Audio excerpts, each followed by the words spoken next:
More women are discovering every day their self-worth. Why would we get into a relationship when it does not improve the conditions of our lives? There are worse things than being alone. We want to know that the man we're with can lead us. If you can't teach her something or push her to be a better version of herself, you're not really providing value in her life. They want to lead us, but they don't know where we're going. Girls think they want to date a high-value man until they realize that that means that they need to be high-value too. It does not matter what you want if what you want doesn't want you back. It doesn't matter if you have this list of criteria that you want men to meet if the man who would meet all those criteria doesn't want you. You might have to change to get what you want, because what you want might not want you. INDEPENDENT,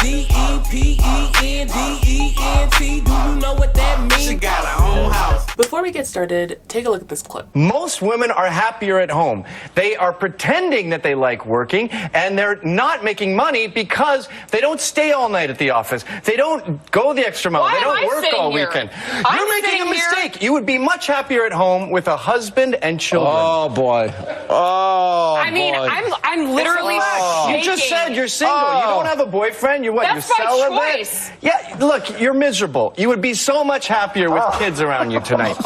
Imagine coming home. Mommy's home. Hello, welcome to my channel. If you've never seen me before, I'm Danaba, and welcome to the party. She's not your girl. It's just your turn. There is no such thing as a good girl. In all likelihood, your wife's gonna cheat. The postmodern woman is kind of this contrarian. I've seen my grandparents and my parents go through the struggles of marrying the wrong person, having children too early, depending and relying entirely too much on a man. But they've seen the consequences of their parents' actions, and they're taking a contrarian approach and saying, I don't want this at all. The women of today are challenging the idea that the mapped out version of what we thought has always worked and would work for women might not be so great for everyone. In this video, we'll be exploring why women feel like they would rather be single than to be in a romantic relationship with a man. This is my second time filming this video, so if you see anything different, mind your business. Fellas, I don't know if you are intentionally or subconsciously being confused by what we mean when we say we would rather stay single, but it's not because we don't want a relationship. It's not because we don't want companionship, partnership. The problem is, why would we get into a relationship specifically with a man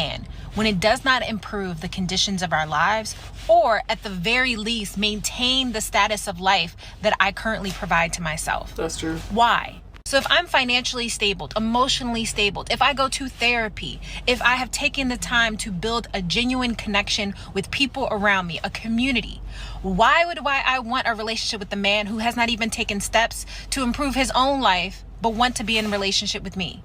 Why? What is your standard of qualifying if someone is at your level or higher? If we're talking about a woman who makes $100,000 a year, right? And she's like, I need someone at my level or higher. Your chances of you getting those men depends on your level of access to those men. But it also depends on if those men feel like you are their type. What do high earning men typically want? We're gonna ask these wealthy individuals. Do you prefer a stay-at-home wife or a woman that gets her own bread? If she's a good stay-at-home, I stay at home. Masculinity has to be earned and femininity has to be protected and preserved. And if you got a woman that's out working, trying to find her own bread, you better make sure you're a lot better than her. She's dumping your ass and she's moving on to somebody else. The stress she's gonna carry with her home, it's not worth it for me. If she's not a great stay-at-home, put her out, let her work. If they do end up having families, they most likely would want a wife who can support the family while they support their career. Even past the financials of it all, if I'm a person who understands how to manage my emotions and communicate and have empathy and be in a partnership and have equal give and take, and you're not, why would I want to be with you? There's a reason why they're not getting picked. You tell women to pick better, and when we're not picking you, you get mad about it. It's because you're not better. Telling a woman that she'll be better off with just any of these men than being alone? There are worse things than being single. That's true. There are worse things than being alone. That's true. The worst thing is actually being with somebody that makes you feel alone. Okay, so let's talk about it. Let's talk about the real reason that women are choosing to stay single. In our parents' generation, a lot of those women just really wanted to be picked. They did not want to die alone because society told them that they couldn't die alone. And they found themselves in relationships with men where they was not happy just about to say they was in one. And the difference now is Gen Z and millennials are now not bothered about that. We now don't care. A lot of us are making our peace with the fact that we may never have kids. We're making our peace with the fact we may not ever be married, and we are so okay with it. I want to challenge the notion of Gen Z and millennials being so okay with the idea that they may never get married and never have kids. You're looking at it from the lens of perspective of you today. If you were never married and you didn't have kids, would you be happy? Yes, I have my friends, I have my family, I have this supportive, wonderful community around me. You're not looking at it through the lens of me in 40, 50, 60 years when my peers have their own families, my peers are married, and everyone else has their immediate community. Will I feel loneliness when I go to bed at night and it's just me in the bed by myself?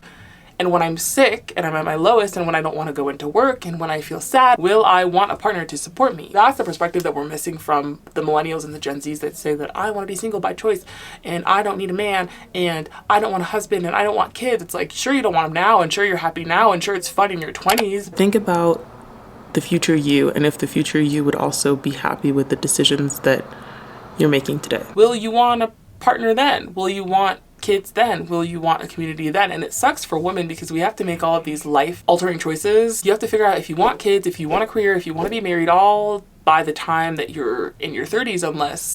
Here's what most of us women want. We want you to have basic understanding of empathy. We want you to get your ass in therapy because a lot of you come from troubled childhoods just like us women and need the help. And you are so stubborn in admitting it that instead of getting help, you would just channel all that anger inside, have your subconscious boil up with all this trauma you haven't dealt with, and then you go and take it out on a good woman. We're sick of it. Grow up, learn to go to therapy, learn to deal with your shit. We want men who actually understand our emotions, who try to understand our emotions. And if you don't understand our emotions, ask us. And if you really can't understand it from our point of view, take 5 minutes away, go and speak to the women in your family, and just have an open mind. If you understood that most women go into anything physical with their emotional mind first, you would realise that if you were just a little bit nicer, a little bit kinder, took a bit more of the stress of us, we would want to do a lot more of those things with you anyway. We want men that don't want to use weaponised incompetence, of where we say, can you do this for us? And you go, oh, I'll try. And you purposely do a bad job at it so that we will go, I'm never asking him to do that again, I'll just do it.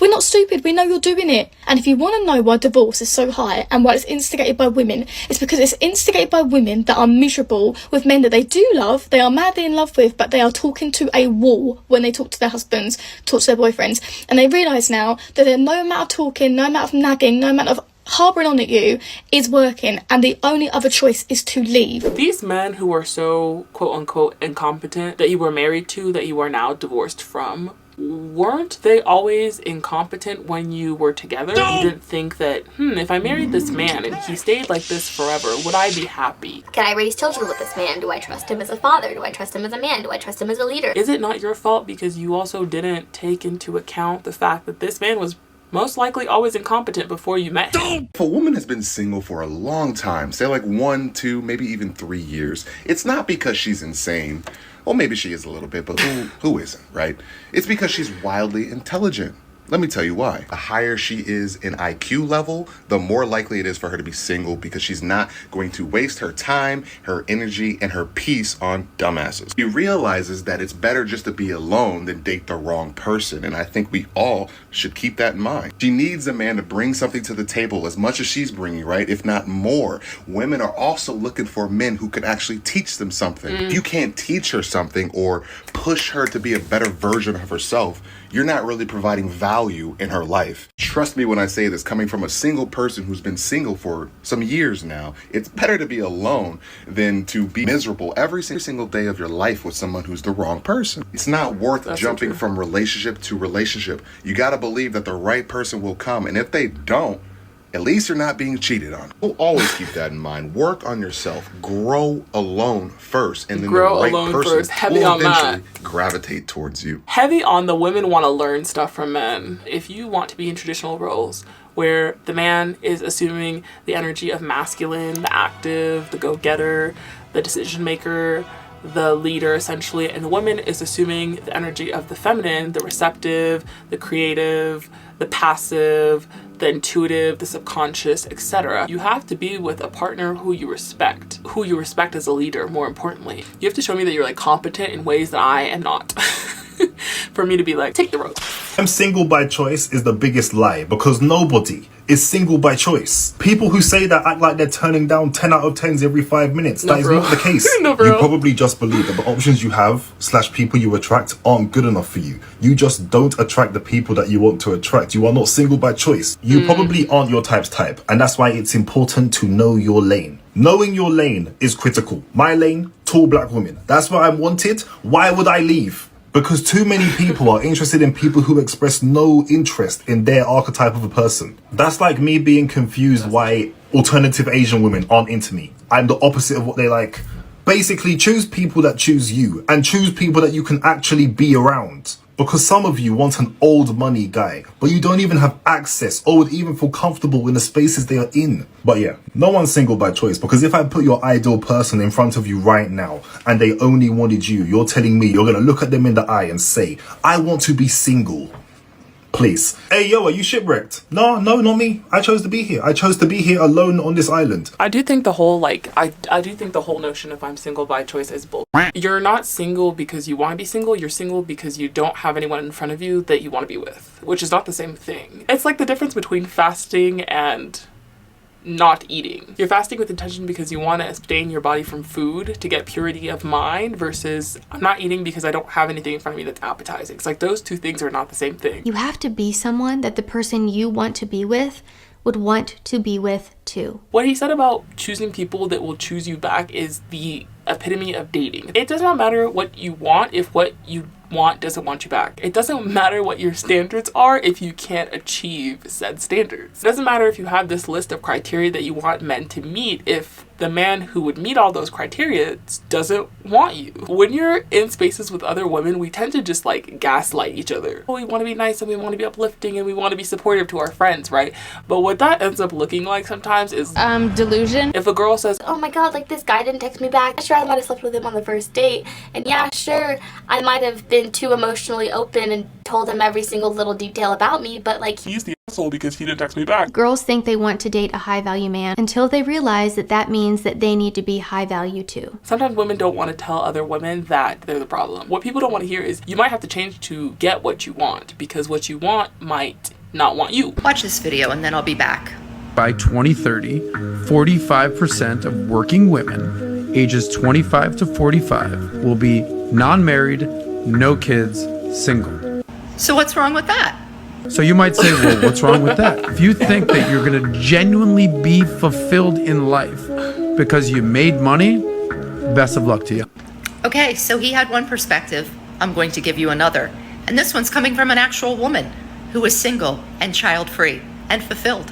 When I was a little child in the 70s, my grandmother and her two sisters, all very well-educated women, especially for that time period, looked at me and said, never depend on a man. And I was like, I'm 5. But what they were trying to instill in me was that my independence was important. They knew that a good education, especially at that time, led to financial freedom. And when you have financial freedom, you make better decisions for your life. I was married for 22 years. We never shared a bank account and we never had joint credit cards. When I got my amicable divorce, my lawyer said it was one of the easiest that he had ever done. And I wasn't planning on getting divorced, but having financial independence definitely made it easier. And it helped me with the decision that it was time to leave. I never felt trapped. I knew that I had my own money, and I knew that I had 4 college degrees. Whoever comes into my life at this point is here because I want them here, not because I need them here.